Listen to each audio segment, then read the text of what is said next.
Postmortem report मिला है? नहीं मिला है, अभी वो दे ही नहीं रहा, नहीं दे रहा, पुलिस वाले नहीं दे रहा। कैसी तबीयत है माता जी की आपकी? अब बेहोश चल रही है, यही थोड़ा अभी उठे थे। मंगेश यादव तो अब नहीं रहे, लेकिन आपको क्या लगता है कि जैसे संवेदनाएं तो सभी के साथ है उनके परिवार के, लेकिन इसकी भरपाई कैसे की जा सकती है ताकि उनका परिवार इस दुख की घड़ी को झेलने में सक्षम हो सके? और एक स्थान की पूर्ति अब कहाँ की जा सकती है?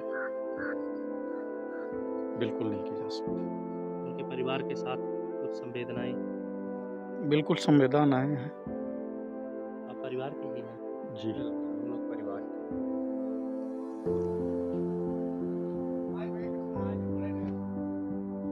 देख सकते हैं इन आंसुओं को, और आप खुद तय कीजिए। और उसके बाद में मैं चाहता हूँ एक बार ज़रा तस्वीरें और दिखा दीजिए। और जैसा कि भैया ने बताया, मैं करेक्ट भी करता हूँ अपने आप को कि इसे मकान नहीं कह सकते हैं। मकान और हवेली जो होता है वो आप अपने दिमाग में उसकी कल्पना कर सकते हैं कि किस तरीके से होता है। इसे हम बेझिझक और निसंदेह से झोपड़ी ही कहा जाएगा, एक कच्चा मकान कहा जाएगा। अगर मकान कहते भी हैं तो उसके आगे हमें कच्चा जोड़ना पड़ेगा। जिस तरीके के यहाँ पर लोग हैं और जैसे देख सकते हैं उनके आंखों में आंसू है, मैं चाहता हूँ आप कुछ दो शब्द जो सरकार के लिए कहना चाहें। सरकार के लिए बस यही कहेंगे कि मंगेश अभी मरा नहीं है।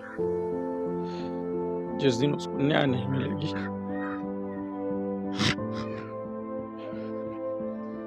दुखिया को न सताइए, दुखिया देगा रोए, और जब दुखिया की मुखिया सुने तो तेरी क्या गति होए।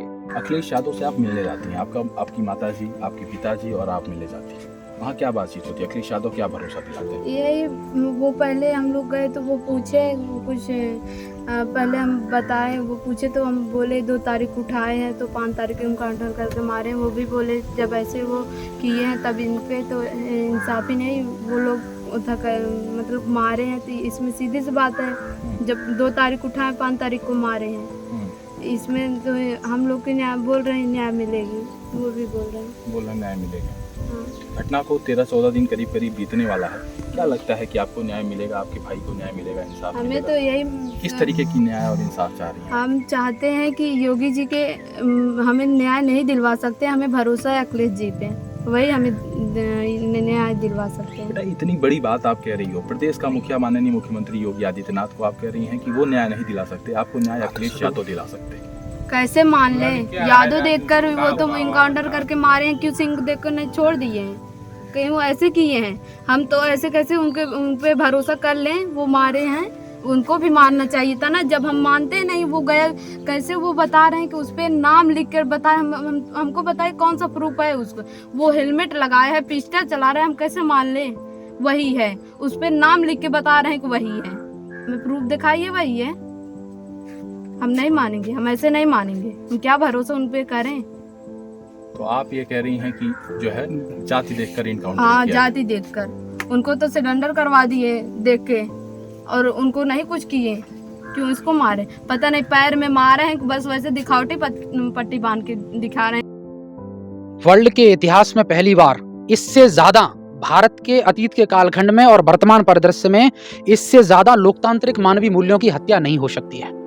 राजनीतिक परिपाटी को साधने के लिए मंगेश को हाशिए पर रख करके, लोकतांत्रिक मूल्यों को हाशिए पर रख करके मंगेश की बलि दी गई है। और मैं समझता हूं कि भारत के राजनीतिक कालखंड में और पूरे पुलिस प्रशासनिक कालखंड में ऐसा फर्जी एनकाउंटर हमने तो नहीं देखा, ना हमने कभी भी इस तरीके की कानून व्यवस्थाओं के अंदर सुना है। कुछ लोग फर्जी मानने को तैयार आज पूरी दुनिया इस एनकाउंटर पर हंस रही है। हमारी ग्लोबली छवि क्या बन रही है? इन लटकते हुए पर्दों की दहलीजों पर खड़े होकर के पुलिस जो क्रेडिट लेना चाहती है वो क्रेडिट कदापि नहीं ले पाएगी। इससे ज्यादा शर्मनाक नहीं हो सकता है। ये मानवीय मूल्यों के घटनाक्रम है, ऐसा आज दिन तक देखा नहीं गया है। कौन सा क्रम भाई? पुलिस एक लाइन ऑर्डर का जो पूरा एक बायलॉज है कि किसी भी क्रिमिनल्स को लेकर के जो रिकॉर्ड होते हैं उसमें 1-2 केसों के प्रावधान के अंदर उसको जान से मारने और उसको एनकाउंटर करने का प्रावधान नहीं है। फर्जी एनकाउंटर करने का तो कतई भी प्रावधान नहीं है, और चप्पलों में एनकाउंटर करने का लोग ये कह रहे हैं कतई भी प्रावधान नहीं है। मैंने पार्लियामेंट को एड्रेस किया है, मैंने दोनों ही सदनों को एड्रेस किया है, और हमने बेहतर नीतियों पर खुल करके सदन के अंदर बोला है। लेकिन मैं इस बात के लिए यहाँ से जरूर कहना चाहता हूँ कि संविधान की, लोकतांत्रिक मूल्यों की, मानवीय मूल्यों की हत्या जिस तरीके से इस केस के अंदर हुई है और ज्यादा नहीं हो सकती। हम कितनी हंसी कराएंगे, कितना संविधान का गला घोटेंगे। आपने मंगेश यादव को, एक गरीब परिवार को हाशिए पर रख करके, मोहरा बना करके, राजनीतिक रंग देने के लिए, राजनीतिक रोटियां सेकने के लिए, वोट बैंक को बैलेंस करने के लिए आप क्या संदेश देना चाहते हो? पूरी दुनिया के अंदर आप ये संदेश देना चाहते हो कि यादव क्रिमिनल होते हैं, यादव वांटेड होते हैं, यादव खुफिया होते हैं, यादव बलात्कारी होते हैं, रैपिस्ट होते हैं, उसकी भेंट चढ़ाए मंगेश यादव, जबकि ऐसा कुछ नहीं है। ये दुर्भाग्य की बात है कि आप इन चंद पर्दों पर, चंद मशीनों पर और टाट पट्टियों पर आप बुलडोजर चला लेंगे। मैं तो समझता हूं कि उन्होंने एक काम करना चाहिए था, रातों रात जिस तरीके से उसको माफिया घोषित करके उसका एनकाउंटर किया है, यहाँ पर एक बड़ी सी बिल्डिंग भी बना देते और उसमें 5,000 करोड़ रुपए का मंगेश यादव का रेवेन्यू भी दिखाना चाहिए था सरकार को। एक पक्ष जो कह रहा है कि जैसे ही यादवों पर कार्रवाई होती है, जैसे जो अपराधी हैं, जो जिन पर आरोप लगता है, जो चोरी करते हैं, डकैती करते हैं, तुरंत अखिलेश यादव बिलबिलाने लग जाते हैं, उन्हें तुरंत तकलीफ होने लग जाती है, जबकि एक नजर से उन्हें देखना चाहिए। एक पक्ष ये कह रहा है। देखिए, पूरी निष्पक्षता के तौर पर देखने की आवश्यकता है। मैं किसी का पक्षधर नहीं हूं, लेकिन जिस तरीके से इस पूरे मामले के अंदर, जिस तरीके से सिर्फ एक जातिगत विशेष आधार पर पूरे एनकाउंटर को एक तराजू में रखने का प्रयास किया गया, ये पूरी मानवता के लिए, मानवता को गला घोटने वाली बात है कि आप सिर्फ और सिर्फ एक जाति को टारगेट करने के लिए, पूरी दुनिया के अंदर यादवों को टारगेट करने के लिए और मंगेश यादव को आधार बना करके अपनी राजनीतिक पॉलिटिकल बैकग्राउंड को तैयार करने के लिए, अपनी पॉलिसीज को बनाने के लिए, अपनी मनगढ़ंत नीतियों को लागू करवाने के लिए इस तरीके से आप मर्ममता से हत्या कर देंगे हैं? और अभी तक रिपोर्ट नहीं है सामने। ये नीतियों की हत्या नहीं है क्या? ये लोकतांत्रिक मानवीय मूल्यों की हत्या नहीं है? जो संविधान में प्रदत्त हमारे मौलिक कर्तव्य हैं, ये मौलिक कर्तव्यों का गला घुट नहीं रहा है क्या? आप कह रहे हैं यादवों को टारगेट किया जा रहा है, जबकि एक रिपोर्ट है दैनिक भास्कर की जिसमें दिखाया गया है कि 2017 से लेकर के और 2023 तक जितने भी एनकाउंटर हुए हैं उसमें यादव जो है वो नीचे हैं, उनसे ऊपर, यादव से ऊपर ठाकुर हैं, ब्राह्मण हैं और मुस्लिम हैं। हम देश के अंदर सभी जातियों का, धर्मों का, मतों का, पंथों का सम्मान करते हैं, लेकिन उन सम्मान के साथ, सम्मान से पहले हम उस मंगेश यादव का भी सम्मान करते हैं जो गुनहगार नहीं था। उसका एनकाउंटर हुआ, उसके सर में गोली मारी गई, उसके पेट में गोली मारी गई। उनके पिता इस बात के लिए कह करके पूरी दिन रात रोते हैं। कौन इसकी जवाबदेही तय करेगा? पुलिस प्रशासन व्यवस्था तय करेगी। जो माँ हर दिन घुट घुट करके, तिल तिल करके मर रही है, उसकी बहन जो हर दिन डिप्रेशन में जा रही है, उनके पिता जिनकी जुबान बोलते समय फिसल रही है, अश्रु की धाराएं उनकी आंखों से प्रवाहित हो रही हैं, इसकी जवाबदेही क्या योगी जी तय करेंगे? क्या जो 3 पुलिस प्रशासन के महकमे के उच्च अधिकारियों को प्रेस कॉन्फ्रेंस करने पड़ी और प्रेस कॉन्फ्रेंस करने के बावजूद भी आप मंगेश यादव के एनकाउंटर पे एक सटीक विश्लेषण नहीं कर पाए, एक सटीक जवाब नहीं दे पाए? पूरी दुनिया देख रही है आप किस तरीके का तमाशा कर रहे हैं। पूरी दुनिया देख रही है कि एक झोपड़पट्टी में रहने वाला 19 साल का नौजवान जिसको आपने क्रिमिनल घोषित करके उसका एनकाउंटर कर दिया चंद पैसों के लिए। ये राजनीतिक व्यवस्थाएं तय करेंगी कि 8 लाख रुपए लीजिए तो फुल एनकाउंटर करिए। मैं पूर्व IPS का मैं बयान रिकॉर्ड कर रहा हूं, उनकी बात को कोट कर रहा हूं कि आप पैर में गोली मारिए तो 4 लाख मिलेंगे, कमर से ऊपर गोली मारिए तो 8 लाख। और क्या पैसों के लिए पुलिस ने एनकाउंटर किया? देखिए, मैं इस बात को कहना चाहता हूं कि चंद लोगों को बैलेंस करने के लिए पुलिस प्रशासन ने जो भी कृत्य किया है इसकी CBI जांच होनी चाहिए। STF को लेकर के जिस तरीके के प्रावधान, अभी तक कोई रिपोर्ट नहीं आई है, लेकिन मैं चाहता हूं कि इसमें बहुत बड़ी निष्पक्षता की आवश्यकता है इस पूरे मैटर में। अगर मंगेश यादव गुनहगार है और वो किन प्रारूपों में गुनहगार है, आप एक दिन के अंदर किसी पर भी क्रिमिनल चार्जेस नहीं लगा सकते हो जो रातों रात वो इतना बड़ा वांटेड घोषित हो जाए और उसके बाद आप उसका एनकाउंटर कर दो। तो पुलिस की पहली कार्रवाई है जिस पर आप नाराज हैं, या फिर इससे पहले की भी कार्रवाई पर तमाम सारे? देखिए, इस तरीके के कितने भी एनकाउंटर इस परिपाटी में हुए हैं, मैं उनका बिल्कुल भी समर्थन नहीं करता। चप्पल में आप एनकाउंटर कर देते हैं, कल आप कच्छों में एनकाउंटर करना शुरू कर देंगे। लॉ एंड ऑर्डर व्यवस्था का एक मापदंड नहीं है कि हमने कॉन्स्टिट्यूशन नहीं पढ़ा है? मैंने भी पार्लियामेंट को, दोनों ही सदनों को एड्रेस किया है, मैंने भी लॉ पढ़ा है। आप कैसे कर सकते हो?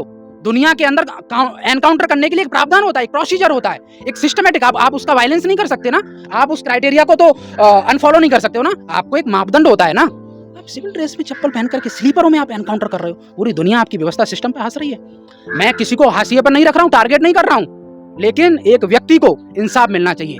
चंद जातिगत रोटियां सेंकने के लिए आप उसकी बलि नहीं चढ़ा सकते हो और आप चाहते हैं कि आप उससे एक जनता विषय, कम्युनिटी विषय को बैलेंस करने का प्रयास करेंगे। ये दुर्भाग्य की बात है। मैं ये कहना चाहता हूँ कि जिसको आप मकान बताए हैं वो एक झोपड़ी है, मकान नहीं है।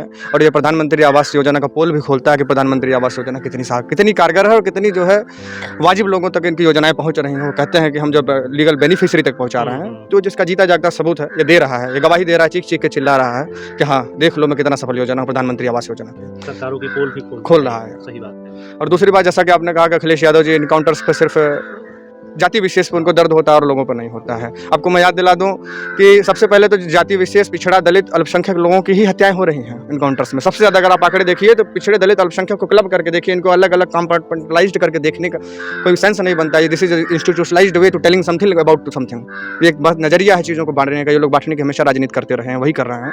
जब लखनऊ में जो है ब्राह्मण परिवार की हत्या हुई, इनकाउंटर हुआ, हत्या हुई, उसको इनकाउंटर नहीं कर सकते, उसको हत्या कहते हैं। हत्या हुई तब भी अखिलेश यादव ने सबसे पहले आवाज़ उठाया था। जब वो व्यापारी समाज, वैश्य समाज की गोरखपुर में इनकाउंटर, जबरदस्ती हत्या करी जाती है, जिसको इनकाउंटर नहीं कहा जाता। आज इनकाउंटर और हत्या समानार्थी हो गए हैं। बड़े शर्म की बात है, मैं भी बार बार उस चीज़ को जो कर रहा हूँ, फिर मैं करेक्ट कर रहा हूँ। तब भी अखिलेश यादव कानपुर जाते हैं, फिर भी अखिलेश यादव जाते हैं, जातिवादी हो जाते हैं।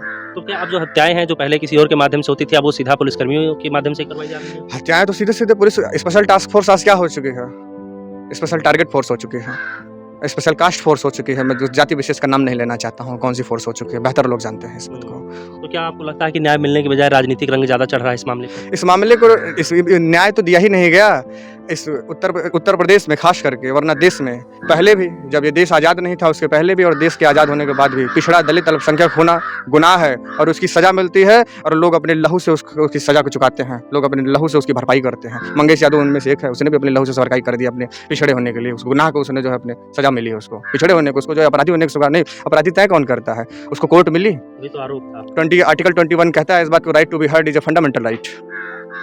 सही बात है। मिला उसको। आरोप के बाद में ही सीधे अभी तो अपराध तय ही नहीं। अपराध कहाँ, उसको कोर्ट मिली। आप जुडिशरी को बाईपास करते हो, आप संविधान विरोधी लोग, आप संविधान को नहीं मानते क्योंकि बाबा साहब भीमराव अंबेडकर एक दलित इंसान ने संविधान बनाया था।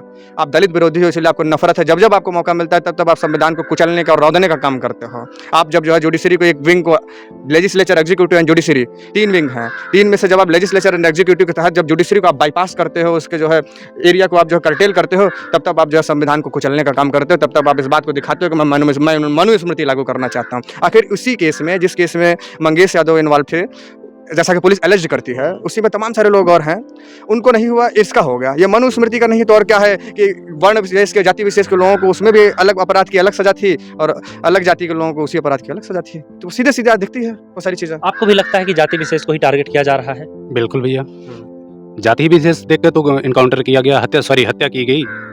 क्या निर्दोष था, एक छोटी सी बहन है, बिलखता बाप है, रोती दिन भर रोती माँ है, क्या यही उसको सजा थी? उस बहन को पता होता कि 19 तारीख का लास्ट रक्षाबंधन, उसके हाथों में एक नहीं 100 राखियां बांध दी होती।